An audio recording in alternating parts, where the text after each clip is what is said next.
All right. So we're going to get started. A few people are going to keep coming. So this second presentation of our morning will be given by Dr. Albert Simeoni from Worcester Polytechnic Institute. Albert, the floor is yours. Thank you. So I'm gonna speak about fire behavior in general.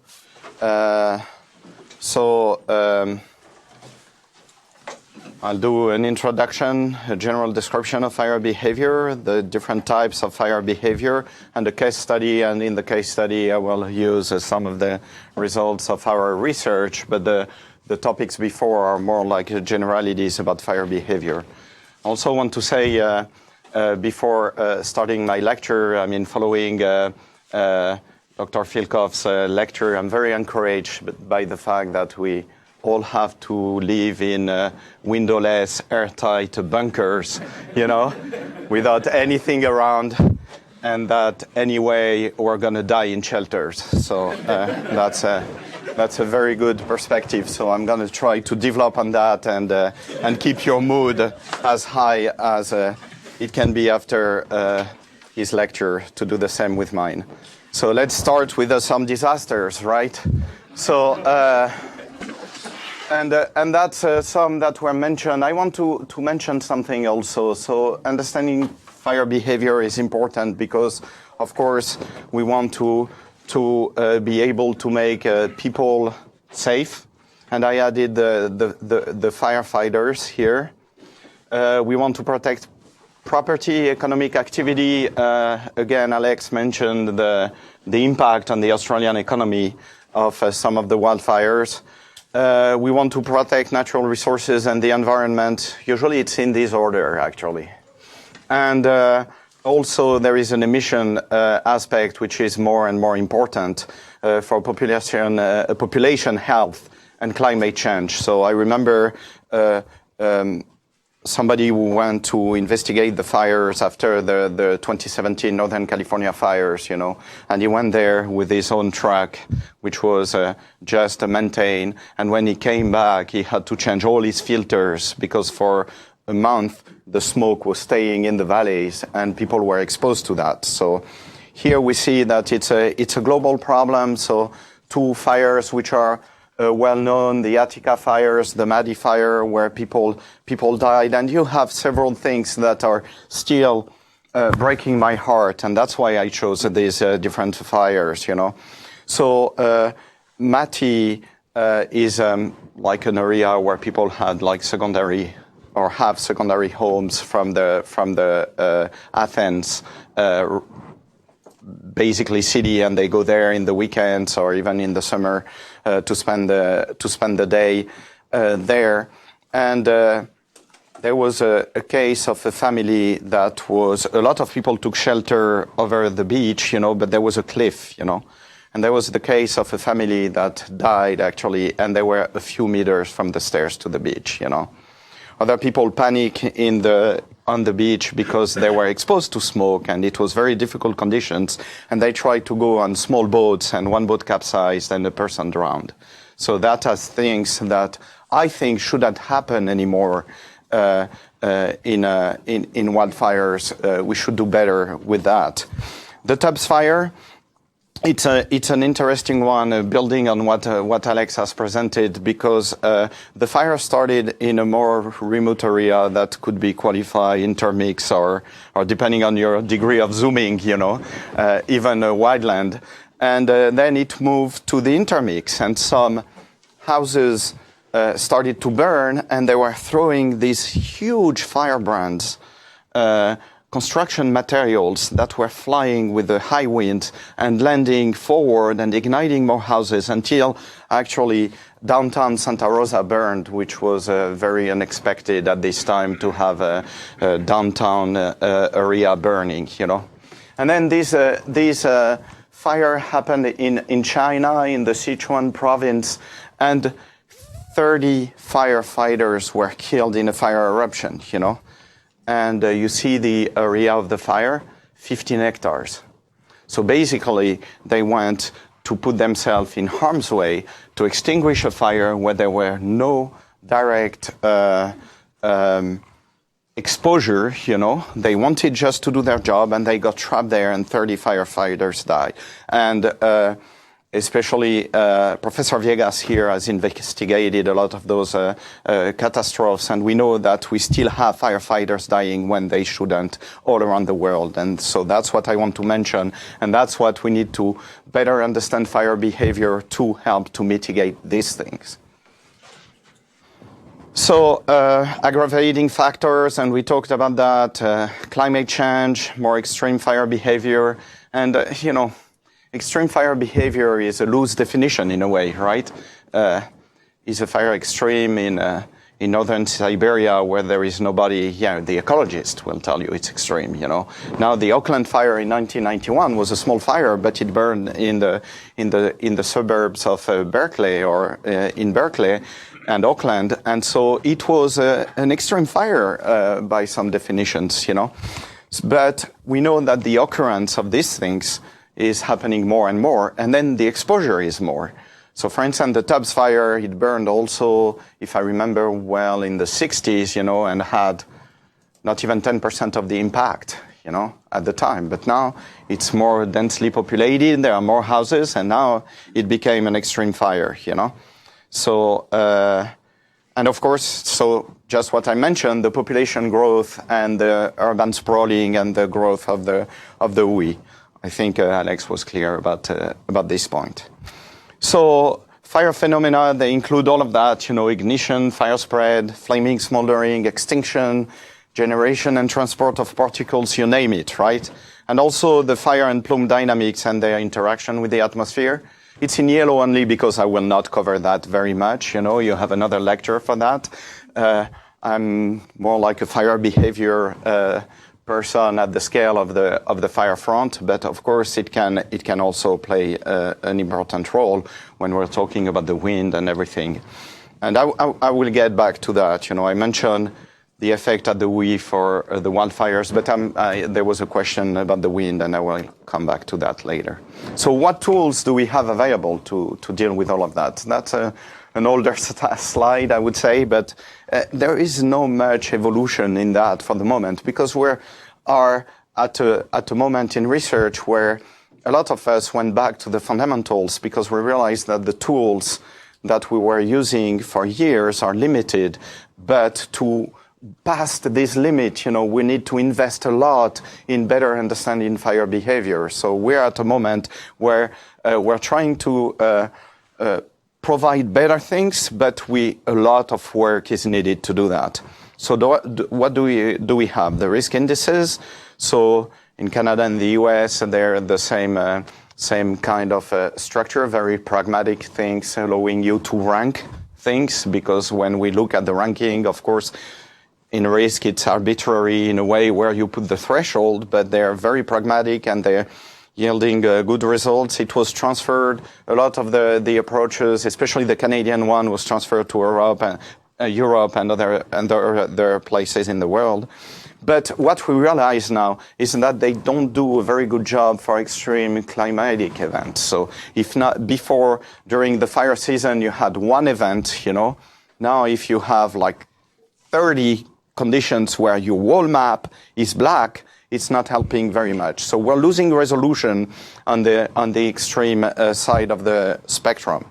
In terms of fire spread, we have empirical and semi-empirical models at landscape scale. From the US, you have models based on the Rothermel models or the MacArthur model in Australia, which was extended to eucalyptus. So we have some model.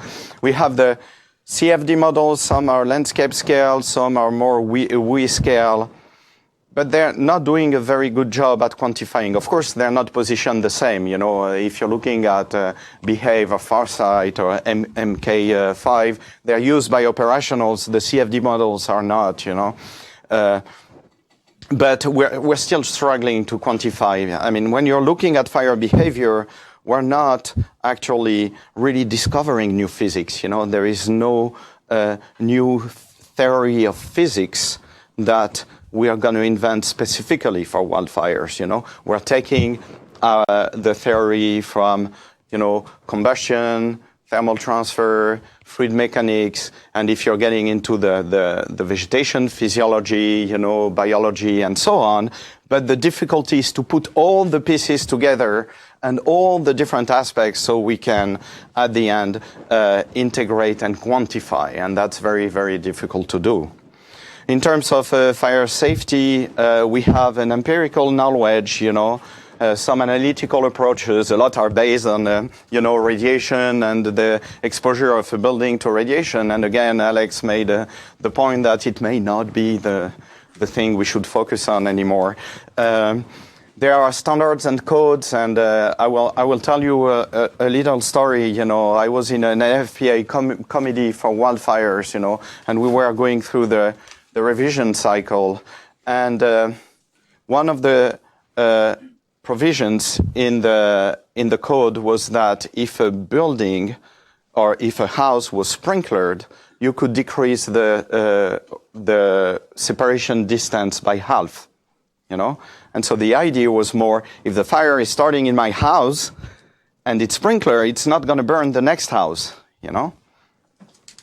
But if you face a wildfire, the fire is coming from the outside, and your sprinklers may decrease a little bit the damage to your house if you're super optimistic about it. But it's not going to make a difference in the spread in the community, So it took us a very long time to change the provision and say that it was not adapted to the current context. The concern, talking to the people who started that based on the empirical knowledge, the concern was the opposite. If the house burns, it's going to ignite a forest fire, So they were looking at it the other way. So then we have best practices, FireWise, Fire Smart, Fire Safe, you name it. And they still lack scientific basis. They make good sense. It's stuff we need to do. Vegetation management, for instance. But again, the thresholds we put are based on a limited number of studies. They're kind of... I would say they have some arbitrary part, and we see that sometimes it works and some other times it doesn't work. So that's why we need to study more fire behavior. So some needs, if we want to quantify things we are not very good at, So we need to better understand the fire fundamentals, combustion, the coupling between the fire and the vegetation, all these kinds of basic phenomena. We need to better understand the fire dynamics, So general fire behavior, that's the topic of my lecture today, but there are still a lot of holes. I just hope that I will give you some insight about some things. The fire interaction with the ambient conditions. When we talk about extreme fires, people talk a lot also in terms of the operational extreme fire weather. To estimate the risk. And, of course, extreme phenomena, and I will cover some, and there will be also a lecture on that. And also we need to capture the changing environment. In California, I remember when I came here to the US in 2010, it was like the concern was the fire season is expanding. Now it's not expanding anymore because it's all year round. So it cannot expand anymore. There are changes in vegetation cover. We're talking about invasive species. We're talking about beetle infestation. Of course, with climate change, the vegetation becomes more weak to disease and infestations and things like that. And then the expansion of the areas at risk of wildfires, the vulnerabilities of the wildland-urban interface. I think it was also pretty clear from the previous lecture. But also, I'm very convinced about is that a lot of what we've done until recently, I would say the last 10 years, was based on experience, was based on the accumulation of data. But we're in a changing environment, so the weight of experience, the weight of historical data is decreasing because the context is changing very fast. So it's again forces us to get back to the fundamentals and understand how it can behave in a changing environment. So in terms of the general description, I couldn't avoid but do the fire triangle. Sorry, Domingos, I know you use a square. But in general terms, if you want a fire to exist, you need fuel, you need oxygen, and you need energy.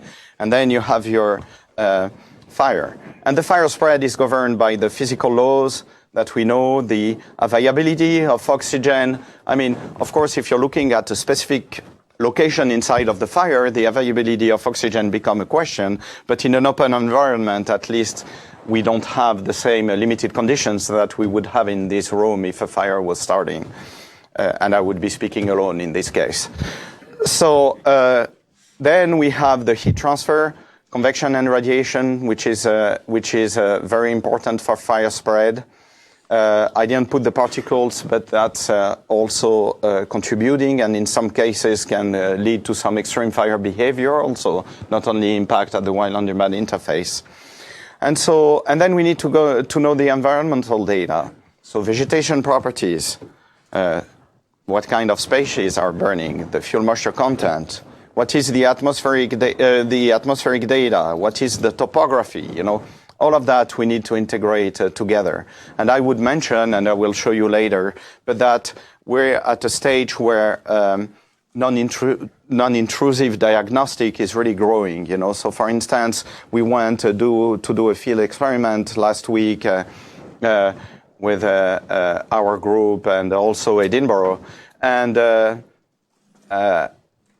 the whole vegetation and the whole setup was captured by LiDAR, you know. It's something we didn't have access to before. We're doing only destructive sampling and try to do averages, use transects. So there is a lot of that. You have the multispectral cameras, you know, so now to do the analysis of the fire front. So things are evolving. So a simple description of fire spread. So you get these flames and this fire, and let's choose a particle which is ahead of the fire front, and this particle will heat up by heat transfer. It's going to be radiation and convection, assuming that for the thin particles that make up the vegetation, conduction is not really of the essence here. And so the particle will be submitted to radiation and convection, and it will first lose its water. You know, if it's live vegetation, it has a lot of water to lose. If it's a dead vegetation, it will have less water to use, and sometimes in critical condition, very little. And so the temperature will increase up until all the water is gone, and then the particle will continue to increase, but now you will have thermal degradation of your particle, and it will release pyrolysis gases. And so then we have our fire triangle, right? We have the fire front, we have the pyrolysis gases, the oxygen. If they're in the flammability range, it will ignite and the fire will have spread. And then the particle will continue to degrade, to form char, to smolder, and then to get into ashes. And of course, it's a simplified description, and in the real world, it's a mess, and everything happens at the same time and in different locations and everything. But let's think about a particle and try to get the essence of the different mechanisms which are happening. So if we want to understand and describe the fire spread, we need to know the thermal transfer for especially radiation and convection, the mass transfer, dehydration and pyrolysis, and then the combustion for describing flaming and smoldering. So that's things we need to capture. And this one I took from actually training for firefighters, you know, because that's the same thing. And that's the funny thing I observed for a long time, is that it's very good for scientists to get out and observe the fires and understand also how people fight the fires and all of that. So let's look at the same description as them, which is actually what they observed in the field. So you have, let's assume, a slope or a wind going in diagonal, you know, and then you have the head of the fire, which is spreading in one place. Then you have, because your medium is not homogeneous, you will have the fire developing in fingers like you, can you see my, yes. So you will have on the flanks the development of fingers, you know, and then you have spotting, and then the rear usually is spreading at a lower rate, you know. So The head is the most active zone of the fire front. It's the highest rate of spread. The flanks or the sides are, depending on the size of your fire, depending on the fact there is wind or slope, they can have a very important behavior. They can even reinforce the head, actually. And the rear is the less active zone when the fire is basically backing against the conditions, so slope or wind. So, of course, if things vary, your fire reaches a ridge or the wind is changing, a flank or even the rear can become the head, and that's making the things much more difficult to understand and to study. And of course, you have spotting, which is due to firebrands. And here I'm not talking about the impact at the one-on-demand interface. I'm talking about fire spread. So basically, you have a flying ember or a flaming particle, which is flying and igniting another fire, which is, if it's, how long did you say? Like 38 kilometers or like what? 30, like a crazy distance like that. It's going to be a different fire. If it's half a kilometer, they may merge with the other fire and create more mayhem.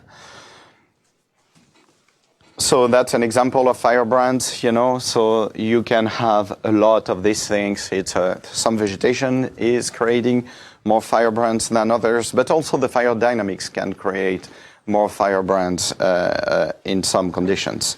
So in terms of the shape, imagine we have so we're in the lab. We have a perfectly homogeneous vegetation, and no slope, no wind, and we put a point ignition and it will spread, in a circle, and usually the flames will tilt inward because that's where the buoyancy is, and it will spread slowly, Now, if you have some weak wind, which is getting in different directions, heterogeneous vegetation and topography, then it's going to deform in different places. I mean, it's almost like only the topography that you can predict, and that will tell you a little bit what the fire will do, but the other parts are very difficult to capture, But you can have this irregular shape, but it will still keep not a perfectly circular, but it will still grow from the inside to the outside. Then if we have homogeneous vegetation with a low and constant wind, or a topography with a slope which is pushing, then you will have the deformation, and I'm sure you've seen the early models, which were ellipse models, to describe the fire spread. Now, if you have high and constant wind and complex topography, and that's a funny thing, when you look at fire spread, you look at the Tubbs fire, which is a typical example of a wind-driven fire. I'm not talking about the WE aspect and what I mentioned about before, but the vegetation was a mix of grass and oak, So in the grass, it was really driven by the wind, actually from the mountains downslope. And it was also the trees were just torching sometimes. It was not really driven by the trees. And then it's almost a tongue. You see, of course, it's growing a little bit, but you see that the fire really looks something like that, or something like that. Okay. Now, if you're getting into a changing wind or a changing slope, a complex topography, even in a strong wind, if you have a complex topography, you will see that your fire is starting to become wider and wider. So let's take an example. You have the wind in this direction, it's starting in this direction, and then you have a canyon going there. And I can tell you that the fire is going to reach the top of the canyon if there is vegetation, It's going to take more or less time, depending on the wind, but it's going to reach the top of the canyon. And I have a video to show you that. And then when it's on the ridge, it's taking the dominant wind and it's going to follow the wind again, until it's getting to the next canyon. And now you have a fire, which is generally following the wind, but it's getting bigger and bigger and bigger. So that's a little bit that. Of course, that's mainly the Tubbs fire, for instance. And of course, if depending on the vegetation you have or the intensity of the fire, meaning that even for a vegetation which is not very fire prone, if you can start burning the big particles, you can generate spotting. And then you can have a change in regime. Actually, this area is very dangerous, because the fires will merge, and your fire can leap forward very quickly, And if you're fighting one of those fires and you're on the side, and it's landing in a canyon and getting up to merge again with the main fire, even those areas are very dangerous, Another mechanisms for fires to enlarge is the vorticity of the fire plume, which will have the tendency to drop firebrands in a larger area than just the head of the fire, So that's very dangerous in this case. So now let's get back a little bit to the fuel and just look at the fuel as itself. So let's leave the fire dynamics and look at the fuel by itself. So if we think like, what do we need to characterize for the fuel? So first we need to look at what's burning, right? So we're looking at the type of fuel, its flammability, which again is a loose concept, flammability. For a lot of things, we see that between fire science and wildfire science, if I have to make an artificial barrier, but for instance, consumability for fire science is not really a parameter. For wildfires, it's one parameter, and actually there are 4 parameters for flammability, So it's a little bit different, but you can characterize how it ignites, how it burns, and things like that, and how much fuel is consumed. So then, to get that, you need the physical, chemical, and geometrical properties of the fuel. And we know that depending on the particles, when the very, mindful guy, to remain polite, who was igniting the grass next to his house, we know that the thin fuel is burning very easily, and a tree is not going to start burning by the trunk, unless it's smoldering, but it's not covered by my talk or only a couple of slides. So we know that there are different classes, and we need to separate for that, And then the fuel layout is very important, So the fuel distribution inside of your fuel layer, the spatial distribution, horizontal and vertical, for different fuel layers or different, groves of trees, for instance, or shrubs. It's very important to also to describe, because vegetation, the way I have the tendency to describe it, at the beginning I was looking at the first models that we were doing, and we were like, oh yeah, that's a porous medium, And so trying to derivate equations from porous media, and it was working to a certain extent. For instance, for radiation, it can work to a certain extent because trees or vegetation, for a good reason, are very good at absorbing radiation, so you can make simplifications, But it's not good for other aspects, and it's actually a highly dispersed phase. The porosity is so high that it's not even a porous medium. So all these geometrical properties are very important. And I actually hit that very early in my career when we were doing experiments, and we had 2 typical species of pine from the Mediterranean when I was working in France, and we had the Aleppo pine and the maritime pine, and they are at the same scale, actually, these 2 photos. So the particles are very, very different.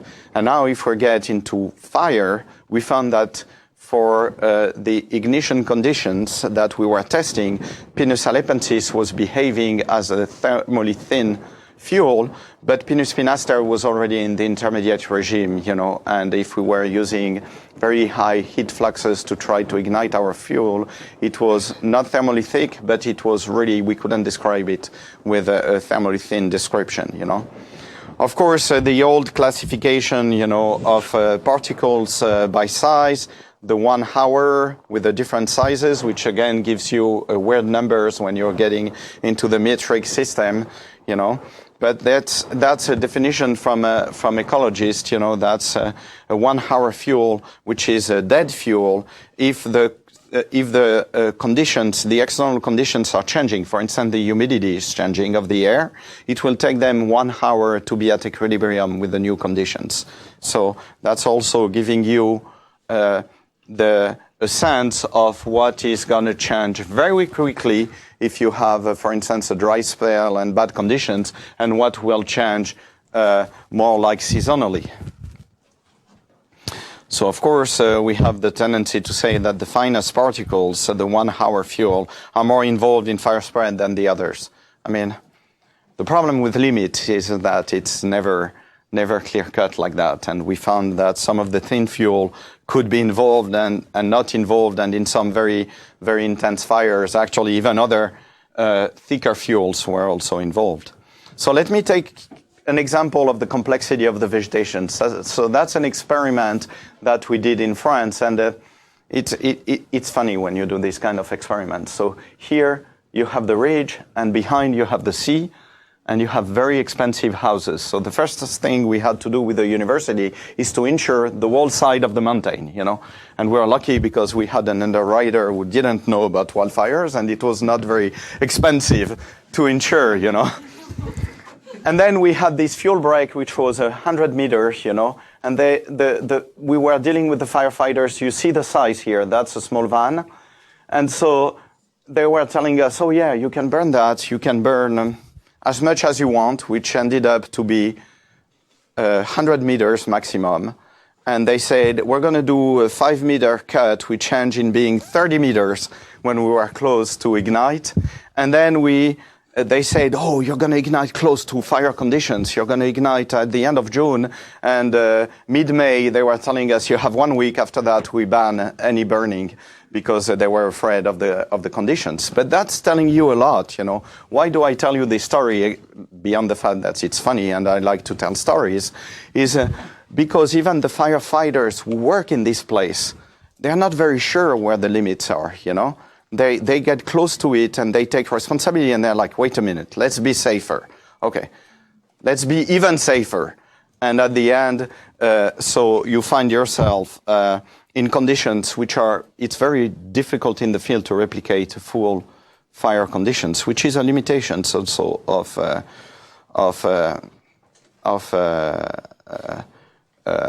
experiments in the field. And then something we had also in France is we have very cheap students. So we had the students characterizing the whole vegetation. So basically they crawled on their floor for a month, and that's what they gave us, you know.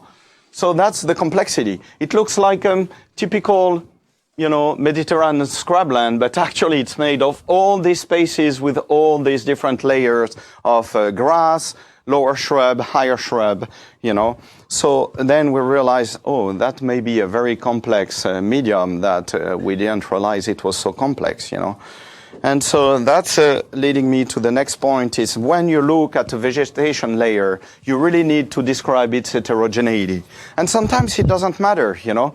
When this shrub in the middle of August, you know, in the south of France is completely dry, and we had one experiment that we did, which was in marginal conditions. It was pretty wet. And another one, we were lucky, it was pretty dry. We saw that the influence of the vegetation on the fire spread was decreasing with the more severe conditions. But, you know, when you have something like that, there are different things.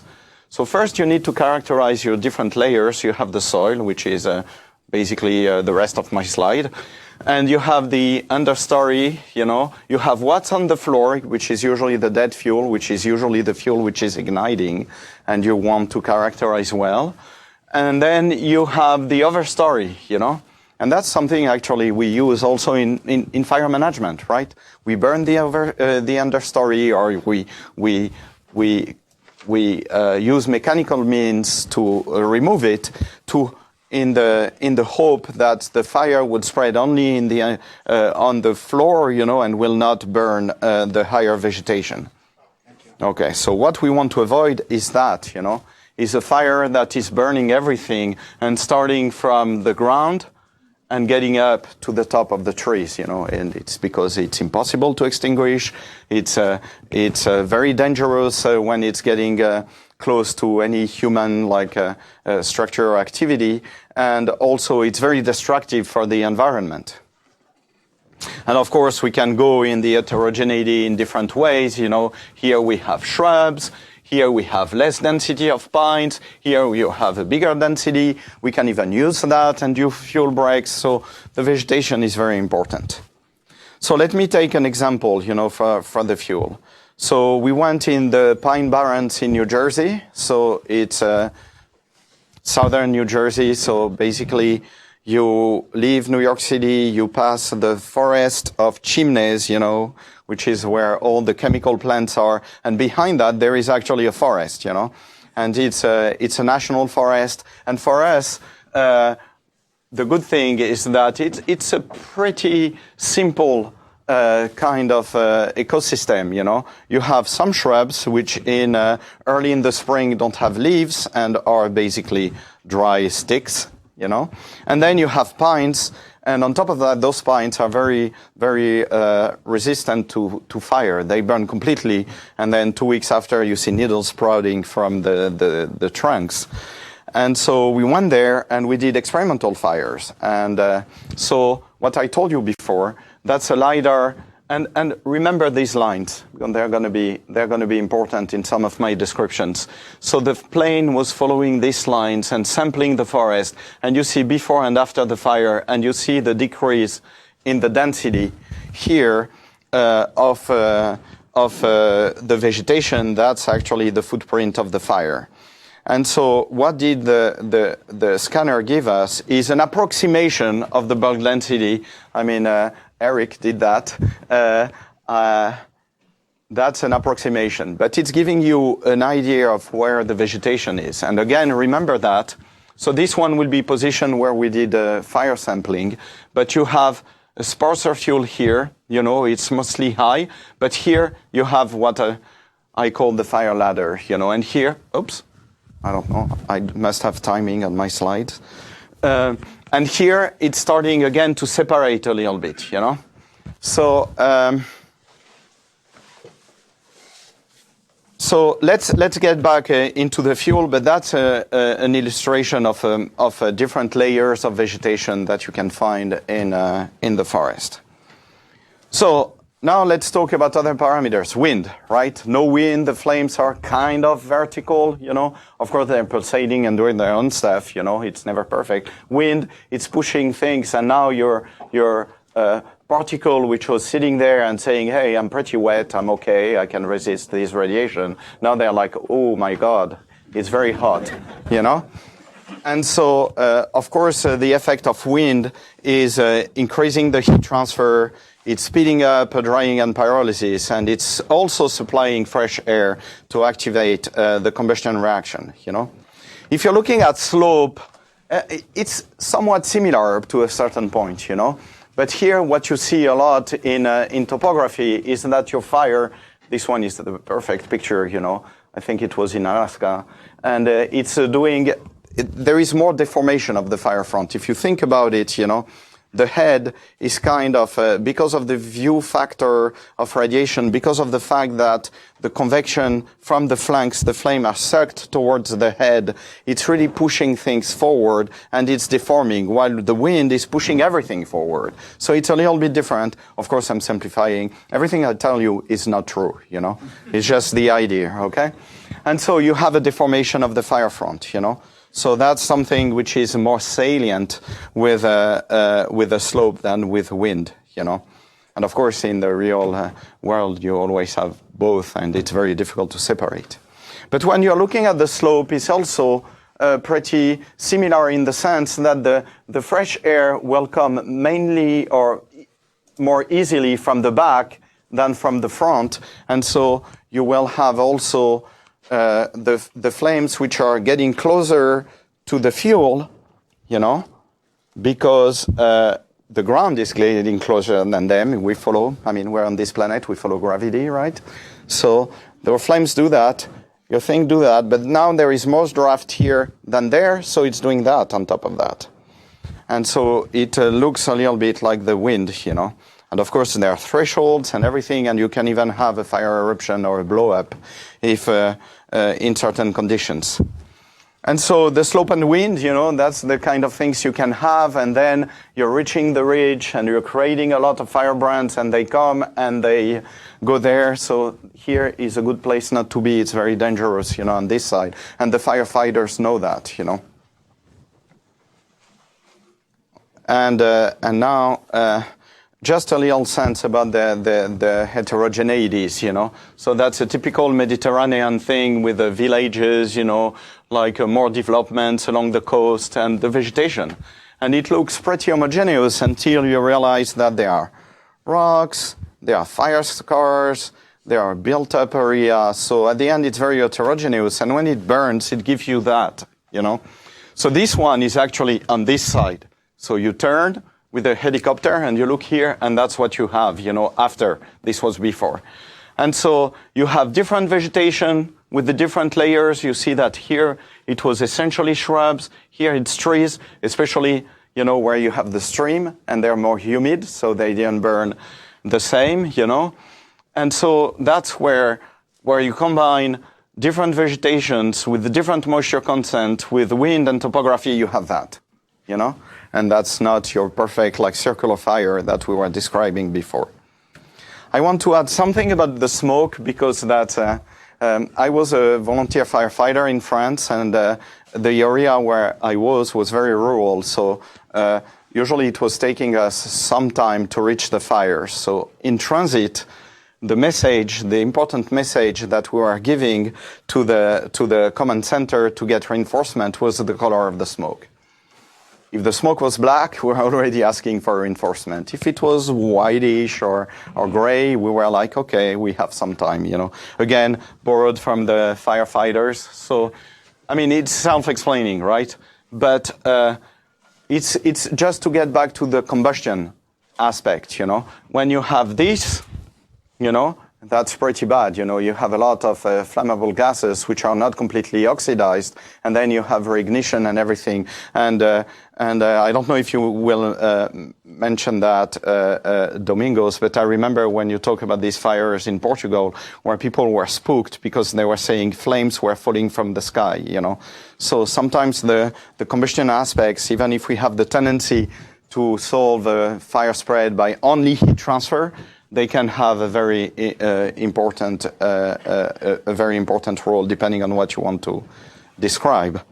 So now if we're looking at the different types of fire behavior, So now we're going to look at how can fire behave beyond these basic dynamics, So we like to describe fires as plume-dominated and wind-driven. I'm sure you will hear about the Byram number this week and how it can describe the change of regime. I was asked to do the introduction, so I will not get into that, which allows me to continue to make jokes and talk about generalities. But the plume-dominated and wind-driven fires, basically, when you're looking at plume-dominated, the fire spread is mainly influenced by the fire itself and weakly by the wind. It doesn't, outside you always have a draft. You always have some wind. But one of the problems when the fires are very big is that then the dynamics is a function of the fire itself. And the fires, they have long fire fronts and everything they're going to generate when firefighters say fires generate its own wind, That's coming from that. So you can have strong updrafts with a rapid growth, strong downward drafts when the air is cooled by the atmosphere, even a collapse of the fire plume, which can happen and lead to very, very high wind and short distance spotting. So the plume dominated is kind of difficult to predict because it's a nonlinear phenomenon which is feeding itself, Now the wind-driven, and that's an example. That's the Thomas Fire in 2017, north of Los Angeles in Ventura County. And so the wind-driven fire, you see a smaller one over there. And just look a little bit at that and how fast it will spread, And you have some sense of scale because you have a power line here with a big pylons, So fire spreads very quickly in the direction of wind. People say it's quasi-proportional to the wind speed, and that's true that there are some empirical relationships that show that, you know. And just so you know, and you see now it's picking up, we see only one front. It's the left front of the fire. It already has burned on the other side, right? So it's not just the head of the fire. It's we are at the corner left of the head of the fire. But look, even downslope, how fast it can go. And so it can hop forward, project firebrands, it can create long-distance spotting, but here you see that it's going very, very fast. You see these bursts of flames which are igniting the top of the fuel. Look at that. Igniting the top of the fuel, and it's spreading very quickly. You know? And it's funny because it has been described in the non-monotonic fire spread, is that it's always how to say that, a fight between forces, right? So the wind is pushing the fire, so now you have an idea of the speed and the size. So the wind is pushing the fire, but then the fire becomes bigger, so the buoyancy is bigger, so it's resisting the wind, you know? And when it's resisting the wind, it's going to slow down locally, huh? Again, I told you everything I tell you is not true, right? It's going to slow down locally, and then it's going to weaken, and then the wind is going to take over again, and then it's going to be pushed forward. But I found that this description, I'm going to come back to the Thomas fire later, because there are other aspects that I want to tell you about. So then there are pit fires. I saw that Professor Ryan was on the program, so I said I have to mention pit fires, you know. He will describe that better than me, but of course peat has a lot of carbon, so when you're looking at fire emissions, it's not we used to say in the past that, you know, the carbon balance of wildfires was 0 because vegetation is growing back. It's not really true anymore. You know, you see, for instance, in the far east of Russia, the forest is burning and the forest is not coming back. You see that also in the southern US, in New Mexico and other places, you know, Arizona, where it's burning and it's not coming back. And that's a combination of climate change and bad management, or that we thought was good at the time, but ended up not being good management, which is the fire exclusion from the ecosystem. But peat take thousands of years, of tens of thousands of years to regenerate. So that's a problem when you burn too much of these carbon-based fuel. And so emissions are pretty bad. They're very difficult to extinguish. I remember visiting the north of England and the Peak District, you know, where after the Industrial Revolution, there was a lot of heavy metals stored over there. And one of their big concerns was to have a massive peat fire that would release the heavy metals in the drinking water, like in the reservoirs that were used for all the cities around Sheffield, Manchester, you know, and so on. So, of course, it's a very deep fuel and it can burn for a very long time, you know. We see that also in humus and duff. So that's an example of, in France here, where there are different aspects, you know. If you're going in the boreal forest and you're in Canada, the duff can be very thick again. And it's almost like peat, except that it's not as old as peat, you know. But even in this place where the humus was maybe only 30 centimeter, one of the problem in a very dry, and that was 2003, and I remember I was a firefighter, I was at the command center, and my role was to actually prepare the positioning of the means for the next day. I was supervised. I didn't do that alone. Somebody was checking on me. But that was my role. And we had started the season after 2 weeks. We had like hundreds of fires because none of them were extinguished. We couldn't extinguish them because they were smoldering. So you see something like that, it looks pretty done, right? And so already it's a lot of damage because it's burning really the soil and it's creating erosion, it's killing the life and everything. But what happened is that for 9 days, we sent people with inflatable pools and pumps and hand tools. And after 9 days, the wind came and it became a 15,000 hectare fire, because we couldn't extinguish. So some studies about the fire spread and the fire severity. So what you try to capture here is what it's emitting, because of course smoldering combustion is emitting a lot of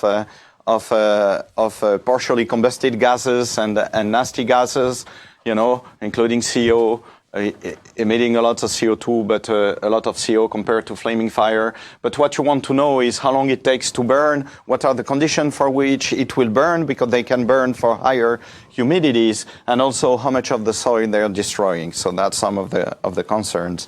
More to come about that this week. So another type of fire is crown fires.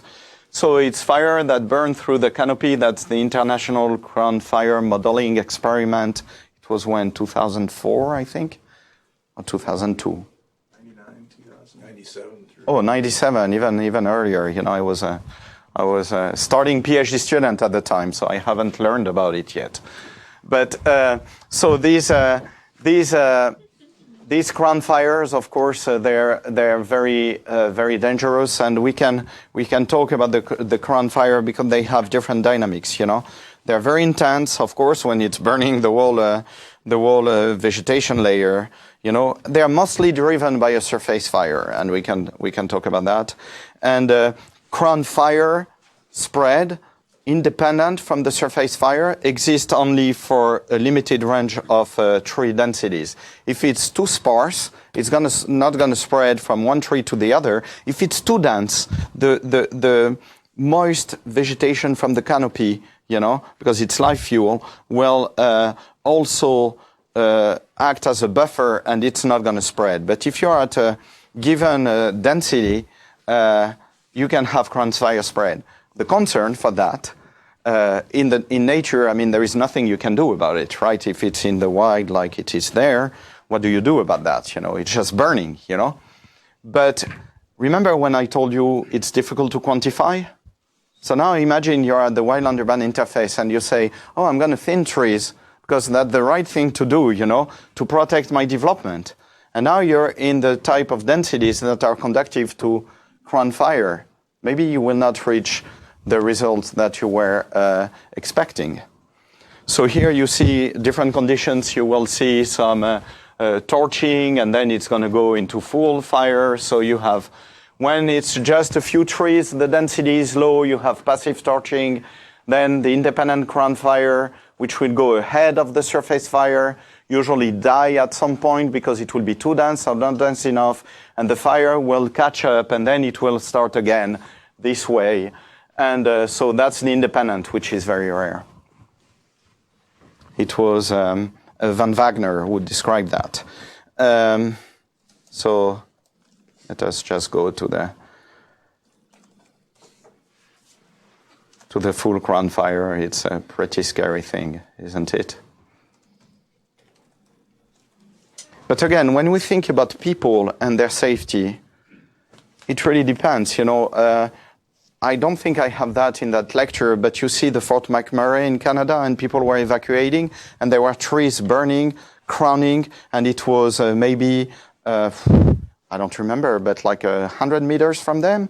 And there was a guy in his bike, he got spooked, but he was in his bike in t-shirt and he was not burned, It's because the radiation is decreasing with the square of the distance, right? So some other extreme fire behavior. So you have, and again, fire behavior, Of course, you don't want a house there, but I'm talking more about the fire behavior here. And the fact that in some cases, you can have firebrands which are projected ahead of the fire front, and then they are going to merge with the fire, and that can create worse conditions. That's the Portugal fires, where two fires spread in parallel and merged, and it was an extreme event, and I'm sure you're going to cover that, Domingos. And the fire wheels, I have a funny video about that, and the fire NATO, they love that in the press, right? It's the tornado, it's the apocalypse, And so here it was a class 2 or 3 tornado, class 3 tornado at the WE for the car fire. So even not being fully excited like the press, it's a pretty scary proposition, right? And there are some videos from the ground that I didn't add, and the extension of the flames, like you see here, I mean, were pretty impressive, you know. But of course, it's going to be a limited event in a limited location, you know. This is not something which is going to last for days, you know. So some others, so you have fire wheels, you have junction fires, so that's a fire wheel, they cannot get their hose back, you know. Oh yeah, we have the video actually. You see the video? No, it's not. That's still the car fire. I may have messed up my videos. I thought it was Fort McMurray. But it's still the car fire, and you can see more of the tornado. So the merging fires, so junction fires, or just here it was just 2 pool fires, and we put a single pool fire, and then we put 2 pools separated by a distance, you know, with an angle, trying to reproduce that, but with a pool or not, and you see the difference in the flame height, you know, and even visually about the fire intensity. So when fires merge together, that's a big problem. And sorry, Domingos, for the spoiler, you know, but you also have this effect when a fire is getting a ridge, reaching a ridge, and you have a recirculation behind the ridge, your fire front will expand very quickly. I will not say much about that, but that's the type of extreme fire behavior you can get. So another extreme fire behavior, fire eruptions, called blow up in the U.S. This report is the first report about. Am I right? It's the first report about an accident like that, right? There were reports about what the fire did before. I think it was Rick Rothermel who did the first report about the blow up, you know, and so that's very interesting. I encourage you. I mean, it's freely available on the web. It's from the Forest Service, so it's freely available to read it. You know, the 30 Mile is also very interesting to read. About fire acceleration in canyons, which we think is due to flame attachment. I mean, the jury is still out for some of the aspects. That's something we haven't fully characterized, but you have a lot of people who have studied that in this room, so I encourage you to talk to them. This is an experiment in Professor Viegas's lab here. And the other one is actually a fire that happened in my area when I was a firefighter, and 2 firefighters died on the spot, a third died at the hospital, and 2 others were severely burned. When I'm saying severely burned, it was like no ears, no nose. I mean, like they barely survived. And the thing which is striking about this fire is that they were covered like in urban PPE. The 2 people who died couldn't reach their truck. They were maybe less than 20 meters from the truck because it's the length of the hose, you know. And they turned when they saw this thing happening. They turned and they ran to the truck, and they couldn't reach the truck on time. And the people who were severely injured, including the person who died in the hospital, they were in the truck with the sprinklers around the cabin ignited, and they were in full urban PPE, you know, with the leather jackets at the time and the helmets and everything, and they were still severely injured. So let's talk a little bit more about this fire and this blow-up, which was documented by a tourist who was visiting. He was on the street, so it zoomed. At the time, that's the only footage I could have, which is a video of a TV, because at the time it was on tapes, and there was a court, you know, investigation, and we couldn't spread this video, you know. So that's the only one. But this one, if you're looking at the size of this one, it's 15 to 20 meters, you know. So that gives you an idea of the size. And there is another one that you see on the ridge over there. You will see it. So the fire started in the canyon behind, and it blew up. And the estimated rate of spread was 20 meters per second. And the slope was between 30 and 40 degrees. You have somebody in full PPE, who sees a fire coming towards him at 20 kilometers per hour, is trying to turn and is overcome by the fire, you know. So the eruption is happening actually now. Why is it called eruption? Looks like a volcanic eruption, you know. So let's wait a little bit to see it. So you start seeing the very big flames. That's happening. You see the flaring around there, here, and now it's starting to burn out. You see the pole here, and the pole is closer to us. So the flames, when you see that they are at the level of the pole, they're even bigger because they come from the canyon and they're further away. So we estimated that the flames were around 30 meters high. And here it's firefighters, locals, who were given the order to attack the fire, and they say, "You're crazy, we're gone." And they left.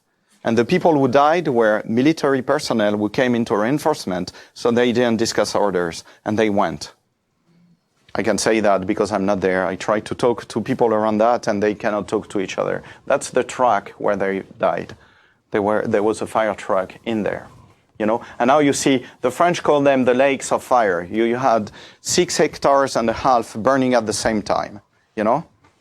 And now if you're coming to the vegetation, what do you think the vegetation was over there? We're in the south of France. Shrubs, yeah. Shrubs. It was shrubs. It was like pretty homogeneous shrubs. What was the height of the vegetation in the canyon?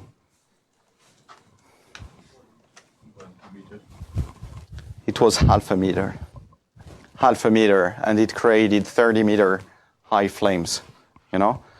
And same mechanism for the what I told you happened in China, you know, with the 30 firefighters died. That's again something we should avoid nowadays. Now we can talk a little bit about the firebrands, you know, and you're gonna see a lot produced here, and I will tell you a little bit. That's maybe the only slide with equations. You know, I don't know why, but so just to tell you that there are different aspects for the firebrands. If you want to study them, the generation, the trajectory, it's actually the thing that is easier in a way to model. So, and then the combustion and how they will ignite any target. You know, it can be vegetation in a spot fire, or it can be at the WUI, it can be construction materials. So this one, and maybe I will put it back if you bear with me. This one, you can see all the firebrands which are generated at some point, I think around here. But you can see all, or even further away. You see all the firebrands generated. It's not something which is generated only at the firehead. It's generating everywhere stuff is burning, you know. So at the beginning in our mind, before we did experiments actually in New Jersey, and Alex was helping us at the time, we thought that generation was from the fire front. It was actually from everywhere. And so that's the Thomas fire I told you about again, you know. And so the fire is spreading. You have the coast here. You have the city of Ventura here. The fire started in the mountain, crossed a highway, went on the mountain, and that's what you see on the mountain. And halfway, when I'm saying halfway, it's around 6 miles, something like that, so 9 to 10 kilometers.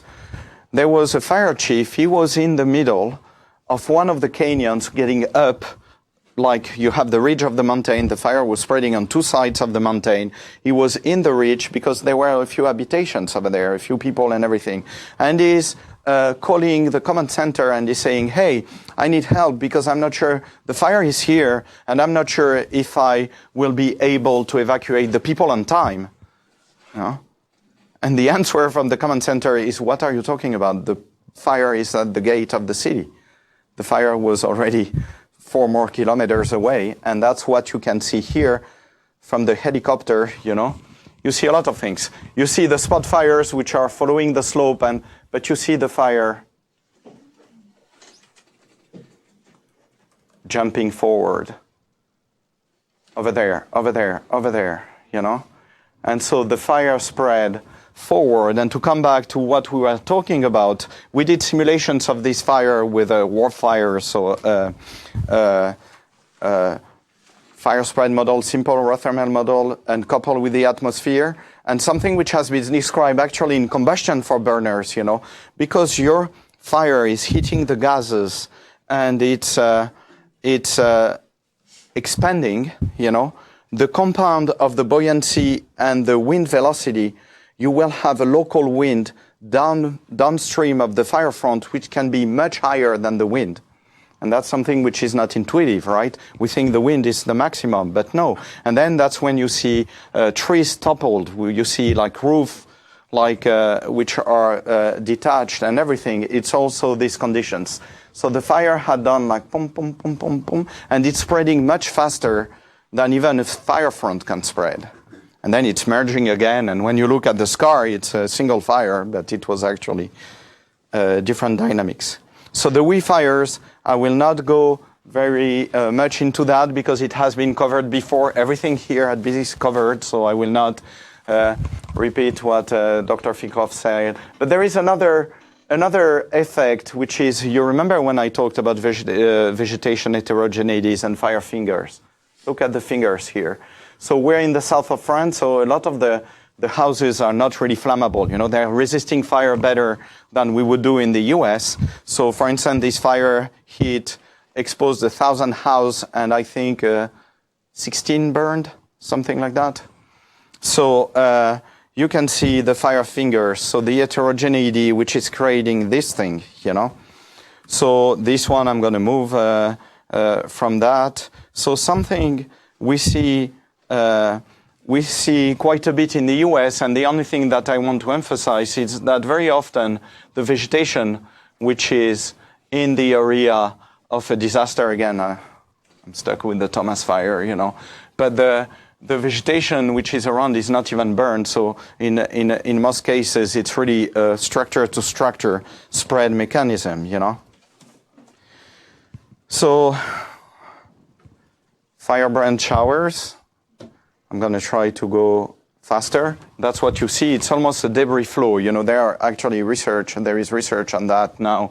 But for instance, in the Witch and Garito fire in 2007 in the San Diego area, there where firefighters observed that some of these debris flow that you see on the road went under garage doors and things like that and ignited structures just like that. It's almost you're trying to resist a flood, You have to be tight to resist a flood until, on top of that, it's burning and it's getting beyond that. So I'm going to try to go fast, Arnaud. I told you I will leave time for questions.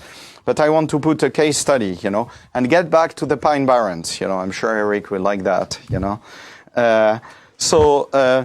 That's where I told you the forest was. It's 1.1 million acres, And so we did an experimental fire. We had a plane flying. We had different towers, average height of the trees, so overstory towers, understory towers, and fire packages where we're measuring the temperature, the heat flux, like all the usual intrusive fire diagnostic that we see. And so what do we see with the plane? So that's an infrared image.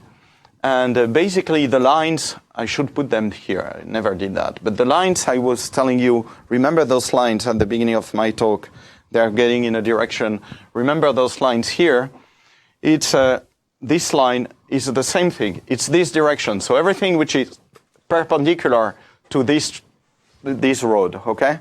So the whole parcel was around 6 to 7 hectares, And so they ignited as a line here. But again, the difficulty of doing fire experiments, I remember the fire boss, he was telling me, you'll see, we have very intense fire. Actually, in New Jersey, we have some of the most intense fire regimes in the whole eastern coast of the US. Don't laugh at that. I mean, it's not like the Rockies or the West, but it's still pretty intense, you know. And so he told me, oh, you will see like the biggest fire of your life and everything. And they ignited, and it actually went pretty hard, you know. And then they got scared, and that's why you see the line here, because they ignited a counterfire. So we spent 2 weeks to instrument, and basically all this data was useless because of the counterfire, you know.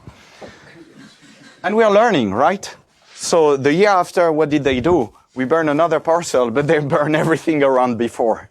So it couldn't escape. So if you're looking at the things, we were still very lucky, you know, because we have these things. And I want to draw your attention on the acceleration of the fire here. You see this big thing for two things. So at the beginning, it's pretty intense because it's the ignition condition. And then it's settling with the current conditions. And it's less intense. So intense, less intense, big acceleration.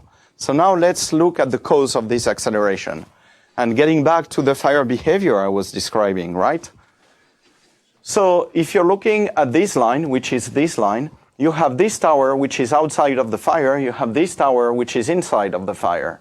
West, that's north. West, that's this one. So basically, this purple line is this purple line. This green line is this green line. So the fire really jumped, accelerated between these two lines. What do we see? Is that the wind outside, so what we, above the vegetation, what we assume is the atmospheric wind, actually aligned with the direction of spread and pushed the fire forward. And the fire really accelerated. And after, when it's slowing down, you see that the wind is all over the place and it's not pushing the fire that efficiently. So that was a measurement of the effect of the wind. Now, if you're looking at this one, you see that when the fire is here, that's the purple, you have the buoyancy, and it's sheltering this tower, because of the strong buoyant flow. So the wind is all over the place. Just in front, you just see turbulence, and it's kind of shaded by the fire front. It's shaded from the general wind. But then the fire is passing. It's very turbulent, but it has the tendency to align with the direction of the spread because it's the draft behind the fire front. So that's what we observed. But there was a second effect that I told you about. So if we take again this one and we zoom, thank you, Eric, for the wonderful graph that I've been using in hundreds of talks. But you see that you have the purple here and the green here. This is the general wind, and this is this wind. So the green is this wind, and this one is the general wind. You will see when it's reaching the purple, look at the wind. It's aligned with the direction, everything is aligned. And look how it's blowing. So we saw the effect of the wind in real time, But there was another effect. Vegetation. Now you're looking at what I showed you before. And again, U5 is here. You see 5. U11 is here. 11. What do you see? Here, you don't have much fuel here. So you had only the trees. So it's burning at the surface. Here, it's fuel consumption. It's vegetation before the fire. So it's burning at the surface, and here you have a lot of fuel. So it's pushed by the wind, and then there is the fuel to reach the crowns. So you have the ladder fuel, and it went in the crown fire, And actually, to show you the difference between the surface fire and the crown fire, it's an experiment the year after. And here you see the surface fire with some torching of the trees, but some are burning a little bit, but not much. And here you have the crown fire, which is coming. You see that the firebrands generated are completely different, right? And look at this one. This is the bark. You see? It's bark. It's a thick fuel. It ignited. So it's telling you that the energy which is released is a different order of magnitude, If radiation can ignite at a distance, and we know that radiation is decreasing with the square of the distance, that's a pretty scary proposition, right? And so then when we go back and you look at where the surface fire was, it's like, okay, so the thin fuel burn, some torching a little bit, but the trees are still here. And here you see a lot of the branches are remaining, right? So only the thin fuel burn, like what we assume from the beginning. Now you're getting there, that's where there was crowning. Even the thick fuel is gone. There were some places that was a hole in the ground, which may be post-fire front combustion, but my point is that the fuel consumption depends also on the fire dynamics. So you have, when you compare the heat released and the energy from a surface fire to a crown fire, which is burning everything, it's not like, oh, I have 3 times the fuel, it's going to be 3 times bigger. No, it's a different order of magnitude, you know? Of course, it was difficult to differentiate what burned during and after the fire, but even looking at the videos when it was burning, we saw that it was completely different. So we went a bit crazy with this experiment. I have to go faster. But we even took photos and measured shrubs, I don't remember, 30 or 50 different shrubs. What was it? Yeah, it was a lot. And so we came afterwards and we looked what was burned, you know? So for the surface fire, actually, not even all the thin fuel was burned. So if we're looking, we did subclasses, you know, lower than 2 millimeter was all gone. Between 2 and 4, we have only 50%, and over 4 millimeter, it was not gone. So when you classify as a 1 hour fuel and it's all gone, I mean, it depends. Sometimes your 10-hour fuel is all gone, and sometimes your 1 hour fuel is not all gone.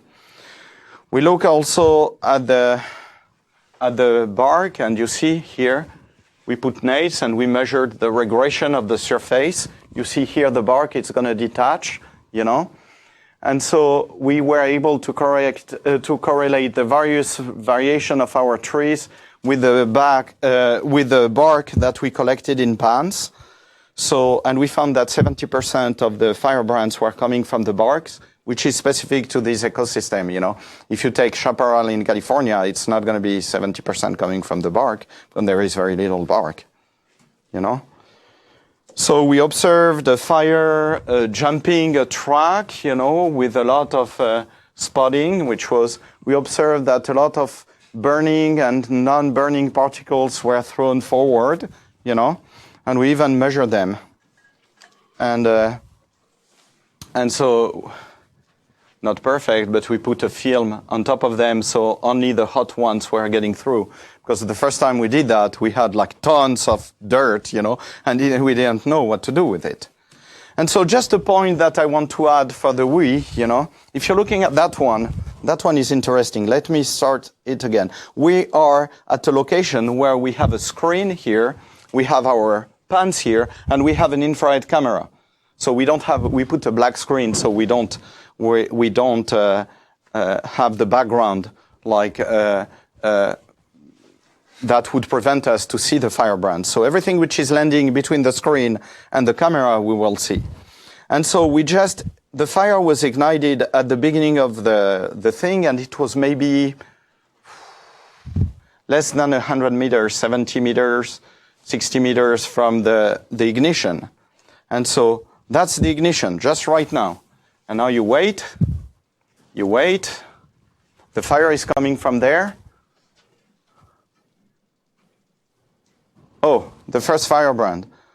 So already igniting 10 seconds after, we already had firebrands like doing 60 meters and landing. And now when the fire is closer, that's a little different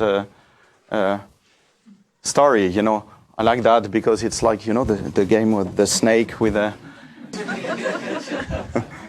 But it's telling you something, and that was observed in the Bastrop fire. The NIST report documented that actually there was a guy, he was in the community close to the wildlands, and he was concerned about the fire coming and burning his house. So he cleaned very well in front, he removed everything, and his house burned. And what did happen is that you see the recirculation here? You see that? That's what happened. So he had stored his firewood at the back of the house, and it's landed by the back. It's what you described before, right? And it ignited the house. So once we had characterized all the firebrands, we did an experiment in Edinburgh. So basically, the accumulation of firebrands is characteristic of what we measured in the field, plus some. in this case. That's one of the worst cases that I'm showing you, you know. But basically, we are looking at the density of firebrands that we measured, and we say, now let's drop it on a roof. So why I'm saying plus some? Because our assumption is like we took an average roof, and we assume that everything was coming to the junction, you know. So it's more than what's landing as a density, it's what's landing on the roof and coming down. But that's resulting in that. And something we observed, and Dr. Filkov was mentioning that some of the houses could burn hours after. When we accumulated here, you see here, there was no flames. Just a little charring here, but really no flames, you know. But then, when it penetrated, on the other side there were flames. And we're assuming that it may be one of the conditions, you know, that you have the fire smoldering, and when the envelope of your house, in some cases, is compromised, you know, by the roof, by the corner of the deck, by the window, you know, then you have access to the thin fuel on the other side, and the house will be lost. So conclusions. That's very complicated, huh? Very complex. There are very many different mechanisms.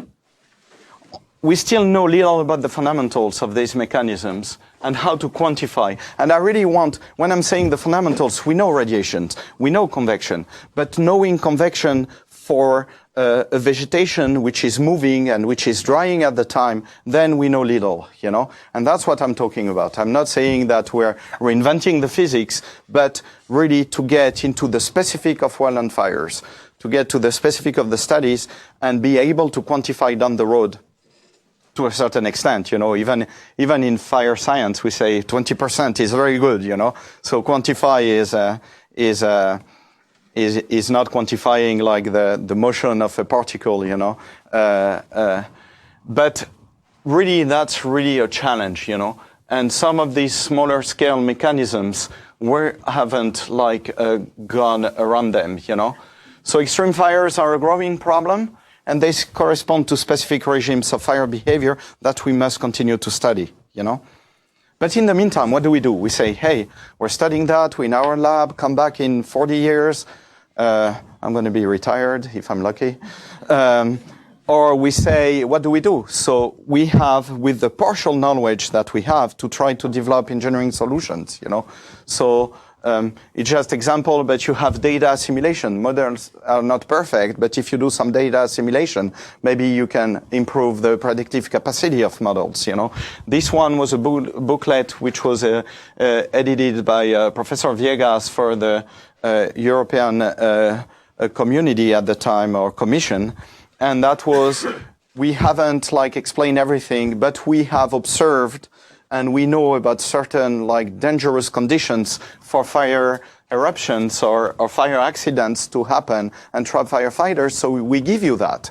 So even if we haven't like covered everything, studied everything, we need to deliver along the way. When we know enough about something, we need to go out and tell them, hey, the way it's designed, it has to change. The way you fight fires, some aspects have to change, or you should be aware of that to be safer, and so on. The construction materials, the separation distance, everything we mentioned before, we need to deliver along the way because it's extremely complex, and we'll have to study this problem for a long time still before we can deliver more complete. I don't like the more complete, but more adapted solutions.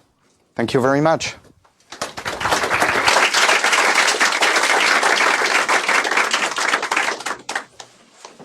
All right, we have a few minutes for questions.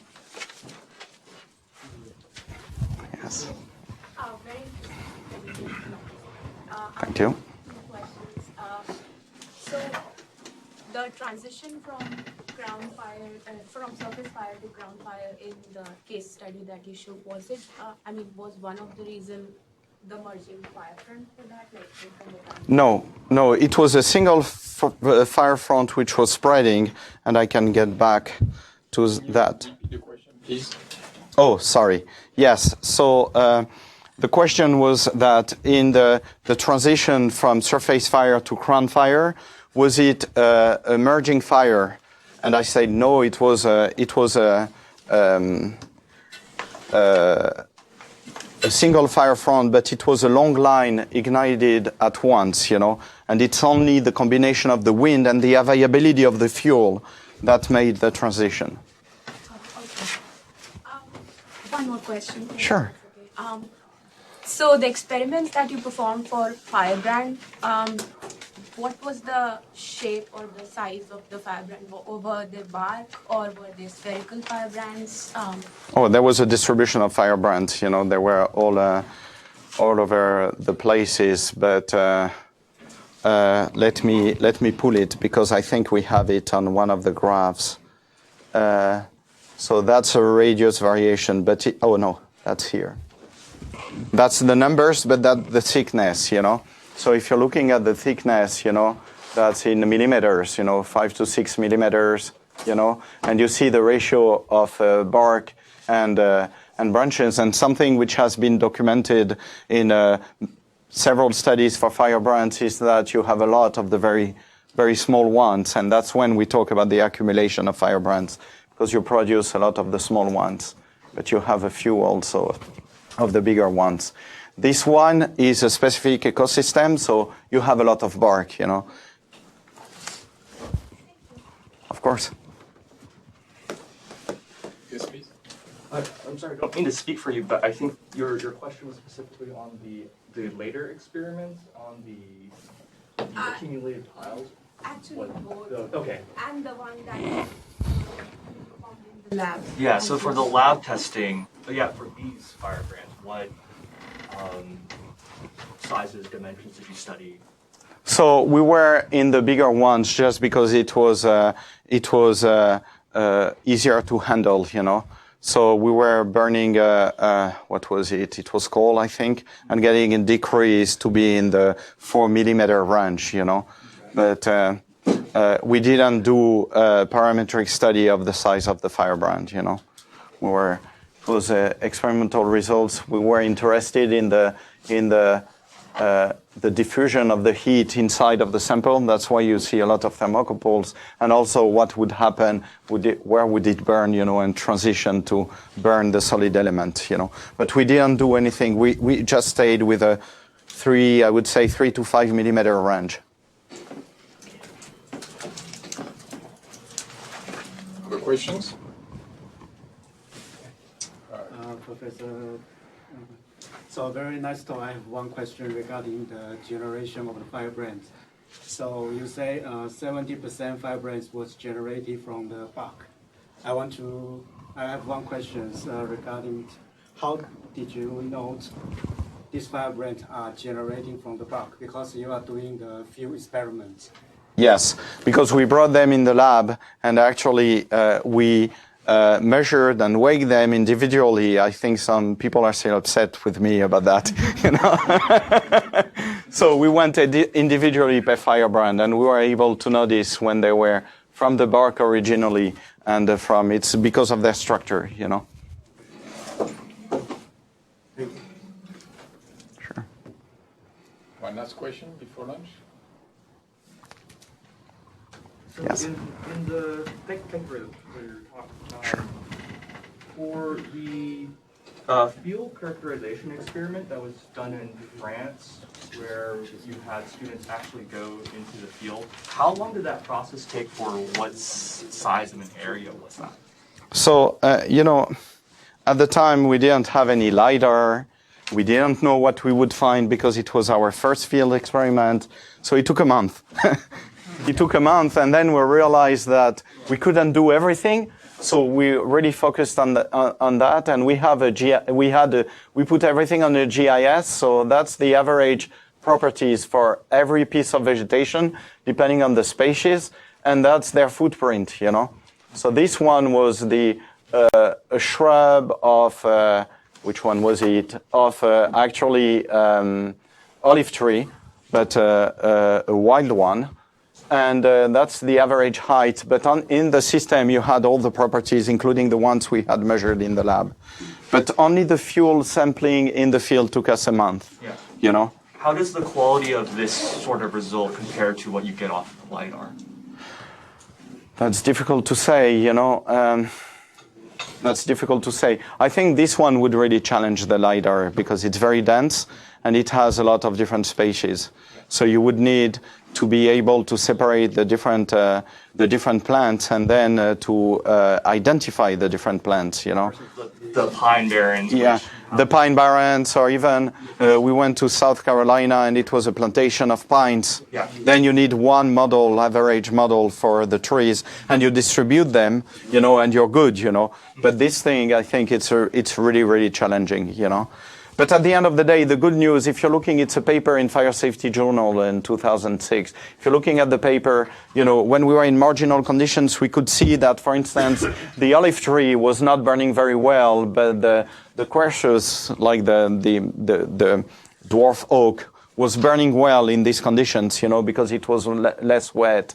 And some of those were also burning differently, but when the one repetition we did when it was dry, all burned, you know, so. And again, I want to emphasize something in the way we deliver, and I didn't mention that, and your question makes me think about it, thank you, but there are different things. If we want to quantify fire spread and say, I'm going to ignite my point on the map there, and I'm going to see where the fire will be in 2 weeks, that's an impossible proposition, right? Now, if we want to make design, you know, and we say, where are the wildland urban interface? And I want to know how much of that I have to remove. Then we're in the worst case scenario. So we're going to assume that everything is dry and we don't need to get to this level of detail. But here it was, of course, a research project and an experiment. So we wanted to go to this level of detail. All right, so we need to move on. Let's thank Dr. Simeoni.